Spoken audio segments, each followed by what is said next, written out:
प्रिय विद्यार्थियों, हिंदी परिवार की ऑनलाइन पाठशाला में आज हम एक अर्ध सरकारी पत्र अर्थात अर्धशासकीय पत्र का एक जो आदर्श उदाहरण है, जो कि आपको लिखना होता है आपके उस प्रश्न पत्र के उत्तर के रूप में, और ये 4 अंक को लेकर के आता है।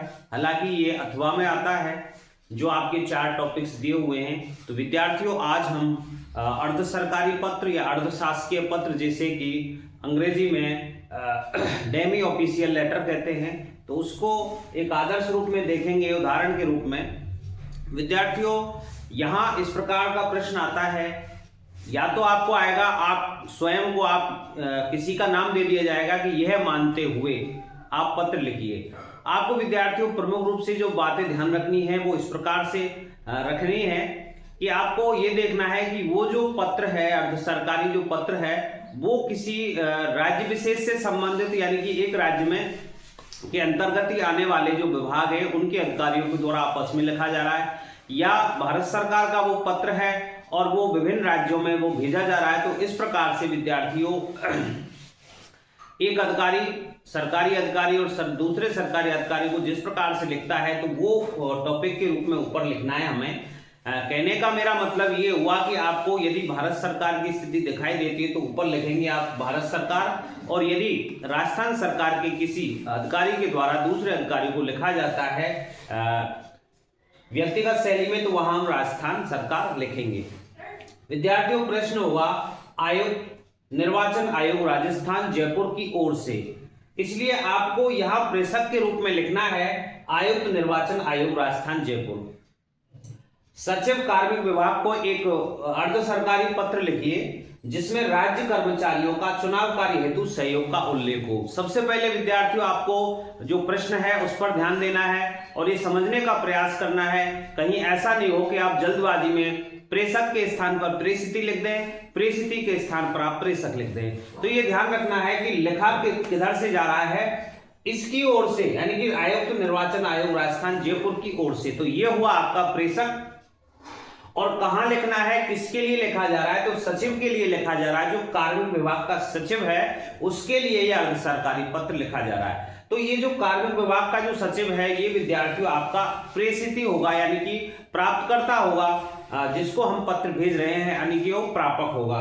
तो वो जो चीज है विद्यार्थियों, वो यहां आती है नीचे की तरफ। देखते हैं, जैसा कि हमने आदर्श जो प्रारूप का जो नमूना देखा था, उसी के अंतर्गत हम देखते हैं। सबसे पहले हमें उस विभाग का नाम लिखना होता है, उस राज्य सरकार का नाम लिखना होता है, या भारत सरकार लिखना होता है, जैसी भी स्थिति होती है। और यहाँ विद्यार्थियों सबसे पहला काम है आपको प्रेषक लिखना। प्रेषक का नाम और पद यहाँ पर लिखा जाता है। किसी भी पत्र को, अर्ध सरकारी पत्र को लिखते समय बाईं तरफ ऊपर आपको यहाँ प्रेषक का नाम और यहाँ पर उसका प्रेषक का पद लिखना होता है। जैसे कि इसमें दिया हुआ है प्रतीक कुंभज, किसी भी हम नाम को ले सकते हैं। हो सकता है आपके प्रश्न पत्र में ऐसा नाम पहले से ही लिखा हुआ आता है, लेकिन नहीं है तो आप अपने मन के हिसाब से कोई भी नाम लिख सकते हैं। प्रतीक कुंभज, ये हुआ इसका प्रेषक, और इसका जो पद है प्रेषक का, वो आयुक्त हुआ, यहां से लिखा जा रहा है। विद्यार्थियों, इसी से संबंधित इधर दाईं तरफ ये होता है कि उस का पता दिया जाता है, उस जहां से प्रेषक जिस कार्यालय से जो पत्र लिखता है उसका पता दाईं ओर दिया जाता है। जैसे कि निर्वाचन आयोग लिख सकते हैं, चुनाव निर्वाचन आयोग है, चुनाव आयोग कार्यालय जयपुर। इसके तुरंत नीचे विद्यार्थियों आपको लिखना होता है दिनांक, कोई भी दिनांक हो सकती है, और इससे भी नीचे जो चीजें आती हैं वो अर्धशासकीय पत्र का क्रमांक आता है कि कौन से नंबर का, क्योंकि एक ऑफिस में बहुत तरह के पत्र व्यवहार हुआ करते हैं। कभी पत्र कहीं भेजना पड़ता है, कभी कहीं भेजना पड़ता है, तो उसका जो चालू क्रम है वो आपको लिखना होता है। अर्धशासकीय पत्र क्रमांक कितना भी लिख सकते हैं। यहां तक ये 3-4 स्थितियां हुई आपकी।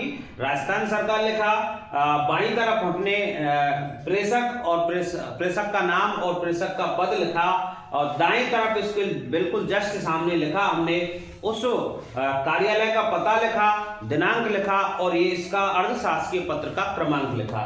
अब विद्यार्थियों, हमें सबसे महत्वपूर्ण जो चीज होती है अर्धशासकीय पत्र के अंतर्गत वो ये है कि हम जिसे हम प्रेषित करना चाहते हैं उसके लिए हम आदरणीय शब्द का प्रयोग नहीं करें, और प्रयोग जो करना है विद्यार्थियों वो होगा प्रिय से। प्रियश्री और उसका हम डायरेक्ट नाम लिख सकते हैं, क्योंकि अधिकारी जो हैं समान पद वाले हैं, समान अधिकार वाले हैं, इसलिए यहाँ पर एक व्यक्तिगत श्रेणी में पत्र लिखा जाता है, तभी तो ये अर्ध सरकारी होता है। कहने का तात्पर्य हुआ कि काम है सरकारी और आप व्यक्तिगत राय के अनुसार, विचार विमर्श के अनुसार इस पत्र को लिख रहे हैं, तभी तो ये अर्ध सरकारी पत्र होता है। प्रिय श्री अर्जुन राम, अर्जुन राम क्या है? आयुक्त हैं कार्मिक विभाग के, उसके लिए लिखा जा रहा है, तो प्रिय श्री अर्जुन राम। अब यहाँ वो विवरण लिखना है अपने मन के हिसाब से, आपको ऐसा नहीं है कि ये जो पंक्तियां दी हुई है ऐसी कैसी लिखनी है, लेकिन वो सार पूरा आ जाना चाहिए जो आप भाव व्यक्त करना चाह रहे हैं, जो प्रेषक कहना चाह रहा है प्रेषिति से अपनी बात को जो पहुंचाया जा रहा है। भारतीय लोकतंत्र में चुनाव प्रक्रिया एक प्रमुख कार्य है। इसमें यह सुनिश्चित किया जाता है कि प्रत्येक नागरिक स्वतंत्र एवं निष्पक्ष ढंग से मतदान कर सके। अब यहाँ ये भी ध्यान रखना है विद्यार्थियों को, आपको पैराग्राफ है वो चेंज करना है, अनुच्छेद चेंज करना है, 1-2 पैराग्राफ इसमें चेंज जरूर करने हैं। राज्य में विधानसभा चुनाव निकट है, शॉर्ट एंड स्वीट लिखना है। इसकी पूर्व तैयारी के लिए राजस्व कर्मचारियों की सेवाएं ली जाती हैं। आपसे आग्रह है कि समस्त विभागों के अध्यक्षों को निर्देश प्रदान करें ताकि निर्वाचन कार्य से संबंधित आदेश की अनुपालना सुनिश्चित की जा सके। अब यहाँ उससे आशा के तौर पर ये लिख सकते हैं कि आशा है आपका सहयोग प्राप्त होगा इस संबंध में कि आप अपने समस्त विभागों के कर्मचारी हैं उनको आप इस तरह से निर्देशित करेंगे कि वो चुनाव कार्य में सहयोग करेंगे। तो यहाँ धन्यवाद यानी कि धन्यवाद सहित इस प्रकार से लिख सकते हैं। विद्यार्थियों आता है महत्वपूर्ण कोना इसका, जो उस पत्र के नीचे की तरफ बाईं ओर होता है, तो जिसके लिए प्रेषिति, यहाँ पर प्रेषिति आता है, प्रेषिति का नाम आता है, उसका पद आता है और कार्यालय का इस तरह से नाम आ सकता है। यहाँ विद्यार्थियों दाईं तरफ नीचे आपको जो लिखना है वो प्रेषक का केवल आप यहाँ महोदय या कोई भी लिखने से पहले आपको ध्यान रखना है कि यहाँ पर आपका शब्द आपको ध्यान रखना है। तो आपका शुभेच्छु यानी कि शुभ की, आपके कल्याण की इच्छा रखने वाले आपका ही लिख दें तो भी सही होगा। आपका शुभेच्छु, यहाँ पर हस्ताक्षर होंगे, कोष्टक में लिखा जाएगा प्रेषक का नाम, कोष्टक में लिख देंगे। जैसे प्रतीक कुंभज है तो यहाँ पर भी प्रतीक कुंभज होगा। तो विद्यार्थियों ये था आदर्श प्रारूप लेखन का एक उदाहरण जो कि अर्धशासकीय पत्र या अर्ध सरकारी पत्र का है। यहाँ विद्यार्थियों ये एक ऐसा टॉपिक है जो आपको पूरे के पूरे नंबर दिलाने में सहयोग करता है और एक एक नंबर से आपकी जो स्थिति है वो हिंदी में आपके अंक लाने की वो बढ़ जाती है।